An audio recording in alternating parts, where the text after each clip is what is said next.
ఈసారి ఒక గొప్ప సంకల్పంతో శ్రీరాముడి ఆశీస్సులతో ఇక్కడి నుండి 108 టెంపుల్ లైవ్ పెయింటింగ్ యాత్ర స్టార్ట్ చేస్తున్నాను. జై శ్రీకృష్ణ. నేను మీ కృష్ణ విహారీ. మన టెంపుల్ ఆర్ట్ సిరీస్లో లైవ్ పెయింటింగ్ చేయడానికి అమ్మపల్లి కోదండరామ ఆలయానికి వచ్చేసాం. మరి మనం పెయింటింగ్ చేస్తూ ఆలయ చరిత్ర తెలుసుకుందాం. నేను ఇక్కడ పెయింటింగ్ చేయడానికి ఈ అందమైన గోపురాన్ని చూస్ చేసుకున్నాను. 12వ శతాబ్దం నాటి ఆలయం ఇది. అద్భుతమైన శిల్పకళ, అందమైన కోనేరు కూడా ఉంది. గర్భగృహంలో ఉన్న కోదండరామ ఏకశిలా విగ్రహం, బాణం కుడి చేతిలో, విల్లు ఎడమ చేతిలో ఉంది. ఇది శ్రీరాముడు వనవాసంలో ఉన్నప్పుడు మాత్రమే నిర్మించే ఆలయం. అందుకే హనుమంతుడు కూడా సీతారామ లక్ష్మణ సమేతంగా కనిపించరు. గర్భగృహానికి ఆపోజిట్లో కనిపిస్తారు.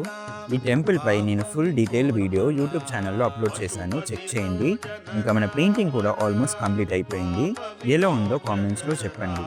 ఫాలో, లైక్, షేర్ చేసి 108 టెంపుల్ యాత్రలో మీరు కూడా భాగం అవ్వచ్చు. జై శ్రీరామ్.